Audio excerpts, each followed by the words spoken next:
E aí, pessoal, tudo bem? Que bom que a gente tem mais uma oportunidade de aprender sobre a palavra de Deus. E a gente tem estudado sobre o Sermão do Monte. E a aula de hoje está lá em Mateus 5, versículo 9. Vamos abrir? Mateus capítulo 5, versículo 9. E no Sermão do Monte, lá nas Bem-aventuranças, nesse versículo 9 fala assim: felizes são aqueles que trabalham pela paz, pois Deus as tratará como seus filhos. Certo? Então, felizes são as pessoas que trabalham pela paz, porque Deus as tratará como seus filhos.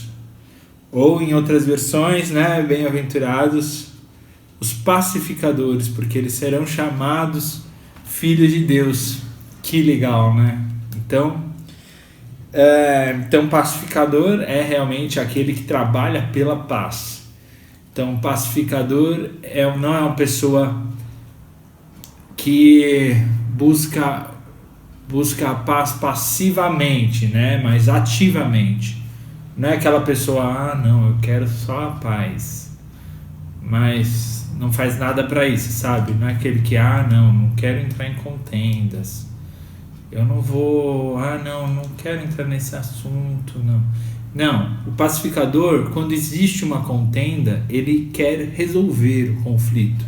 Se existe um problema, vamos lá, vamos resolver esse problema. Entendeu? Ele não tem medo do conflito. Tem gente que é pacifista, que fala, não, a paz a todo custo, não, vamos evitar conflitos. O pacificador, ele não tem medo do conflito. O conflito, ele existe, ele é real, mas ele está lá para ser resolvido, tá? Não para ser evitado. Então, o pacificador é alguém que ativamente busca resolver conflitos. O pacificador ativamente busca promover a paz, tá bom? Então, é alguém que trabalha pela paz, é alguém que age, é alguém que tem atitude para que a paz chegue, para que ocorra a paz, tá? A paz, ela não vai acontecer sozinha, porque no automático o que acontece? A gente briga um com o outro, né? O automático é a gente ter conflito, o automático é a gente viver brigado, esse é o automático, né? Quando a gente... porque nós somos muito diferentes uns dos outros, né? Viver em sociedade, viver entre os seres humanos, né? É de certeza que vai ter muita briga, muitas diferenças, muitos conflitos. E a paz realmente é algo que vai contra o curso natural do mundo, né? As nossas diferenças promovem conflitos e nós, como pacificadores, precisamos tomar uma atitude para resolver esses conflitos no nosso dia a dia, tá? E as consequências disso, de ter uma atitude ativa em prol de promover a paz, é sermos felizes, bem-aventurados, completos e satisfeitos, e sermos chamados filhos de Deus, ou Deus nos tratar como filhos, né? Que maravilhoso! Quem não quer isso, né? Quem não quer ser feliz? Quem não quer ser chamado de filho de Deus ou tratado por Deus como filhos? Todos nós queremos isso, né? Então só tem esse caminho. Esse é um caminho, né? Sermos pacificadores. E a gente vai ver aqui em Filipenses, que é uma carta que Paulo e Timóteo escreveram para a igreja de Filipenses. E a gente vai ver uma história sobre o conflito que estava acontecendo lá, que está lá em Filipenses 4. A gente vai ler do versículo 1 ao 9, para ter uma ideia assim, do que está acontecendo e dos conselhos que Paulo e Timóteo deram para a igreja de Filipenses, para a igreja de Filipos, para que eles pudessem resolver esses conflitos, tá? Então vamos lá, do versículo 1 ao versículo 9. Meus queridos irmãos, sinto muita saudade de vocês, vocês me fazem tão feliz e eu me orgulho muito de vocês. Portanto, continuem todos firmes, vivendo unidos com o Senhor. Evódia e Sintique, peço, por favor, que procurem viver bem uma com a outra, como irmãs na fé. Ou seja, Evódia e Sintique estavam em conflito. E Paulo ficou sabendo dessa briga que elas tiveram em outra cidade. Paulo não estava em Filipe. Por isso que ele mandou essa carta, certo? E ele ficou sabendo longe dessa briga, para você ver como o negócio era feio. E daí ele manda: e a você, meu fiel companheiro de trabalho, que era o responsável pela igreja de Filipos,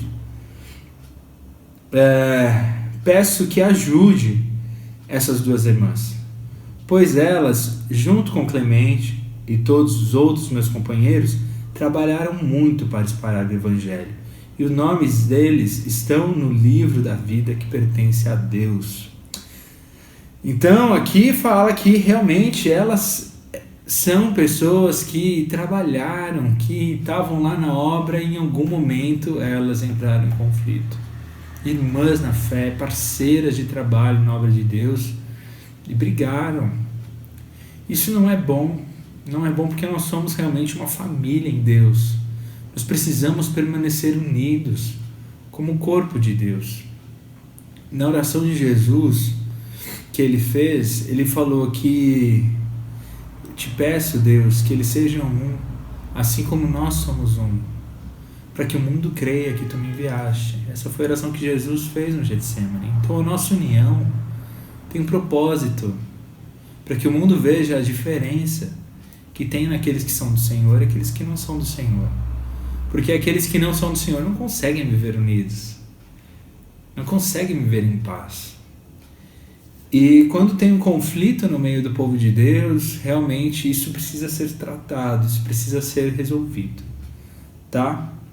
Então aqui Paulo está falando, precisamos tratar desse problema, tá? E ele vem a partir do versículo 4 dando conselhos de como resolver isso. Ele fala aqui: tenham sempre alegria, unidos com o Senhor. Repito, tenham alegria. Sejam amáveis com todos, o Senhor virá logo. Não se preocupem com nada, mas em todas as orações, peçam a Deus o que vocês precisam e orem sempre com o coração agradecido. E a paz de Deus, que ninguém consegue entender, guardará o coração e a mente de vocês, pois vocês estarão unidos com Cristo. Então aqui ele está falando que a gente vai ter paz no nosso coração e na nossa mente quando nós estivermos unidos com Cristo. E como que a gente vai estar unido com Cristo?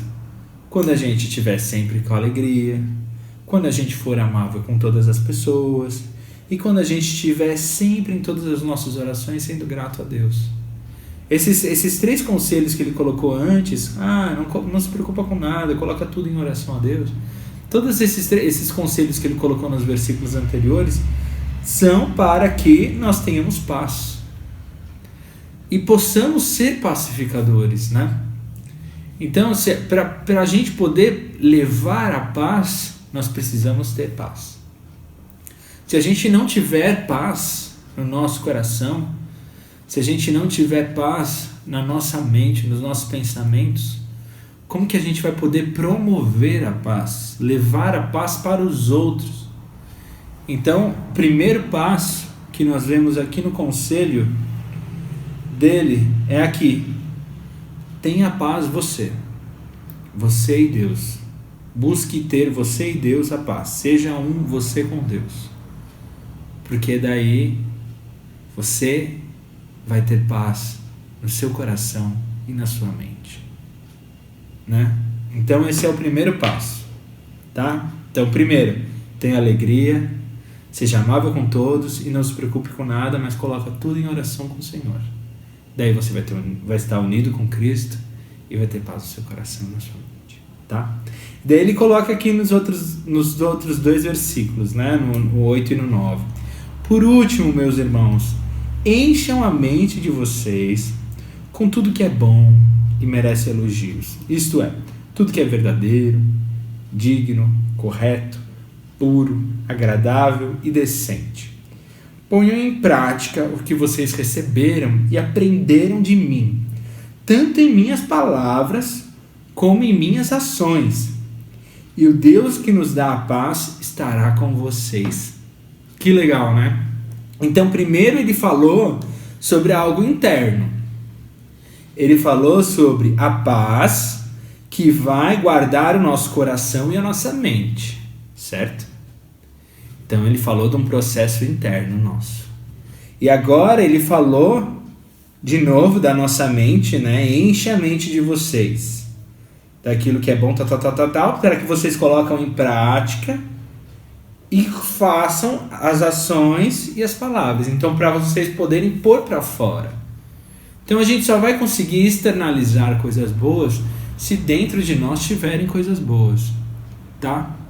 Então a gente só vai conseguir ter palavras pacificadoras, ter atitudes pacificadoras, se o nosso interior já estiver assim, né? Se a gente tiver paz dentro de nós, tá? E o Deus que nos dá a paz estará com vocês. Olha que maravilhoso. Então, o Deus que nos dá a paz vai estar conosco. E daí quando o Deus que nos dá a paz está com a gente, e Ele está não só com a gente, mas Ele está em nós, guardando os nossos pensamentos e os nossos sentimentos, nós vamos conseguir manter a paz uns com os outros, né? Nós vamos ler lá em Romanos 12:18. No que depender de vocês, façam todo o possível para viver em paz com todas as pessoas. Essa é a nossa vida, né? Botar em prática aquilo que a gente tem aprendido na palavra de Deus. Buscar viver em paz com todas as pessoas, tá? A prática do Evangelho, a prática, viver essa palavra. Sermos transformados no nosso interior, na nossa mente e nos nossos pensamentos e sentimentos, no nosso coração, para a gente poder transparecer essa transformação. Termos palavras e atitudes que transformam as outras pessoas. E podemos ser pacificadores, promover a paz, transformar, resolver conflitos, abençoar as pessoas que estão ao nosso redor, levando a paz de Deus. Esse Deus que nos dá a paz vai estar com a gente vai poder levar Ele para onde a gente for. Vai poder levar a paz de Deus para onde a gente for. Por isso que a gente cumprimenta com a paz do Senhor. Porque a gente tem essa paz em nós. E a gente está levando a paz com a gente, né? A gente tem o Senhor conosco. A gente tem intimidade com o Deus da paz. E a gente precisa realmente buscar nessa fonte, nesse Deus que nos dá a paz, estarmos em paz para podermos promover a paz. Tá bom? E o versículo da aula de hoje, que eu queria deixar com vocês, é esse aqui, que está em 1 Pedro 3:11. Afaste-se do mal e faça o bem. Procure a paz e faça tudo para alcançá-la. Olha que maravilhoso. Afaste-se do mal e faça o bem. Procure a paz e faça tudo para alcançá-la. E é realmente isso, né? É a prática. É uma vida prática. Se afastar é um verbo. Fazer o bem é o verbo. Procurar a paz, outro verbo. Fazer tudo para alcançá-la é mais uma ação. A gente realmente tem que agir para sermos pacificadores. Tá bom? Tome uma atitude diante dos conflitos, diante da vida. Não deixe que as situações difíceis te amedrontem. Não tenha medo. Busque resolver as situações. Busque resolver os conflitos. Seja pacificador. Promova paz. Que o Deus de paz seja com você e abençoe a sua semana. Tá bom? Tchauzinho.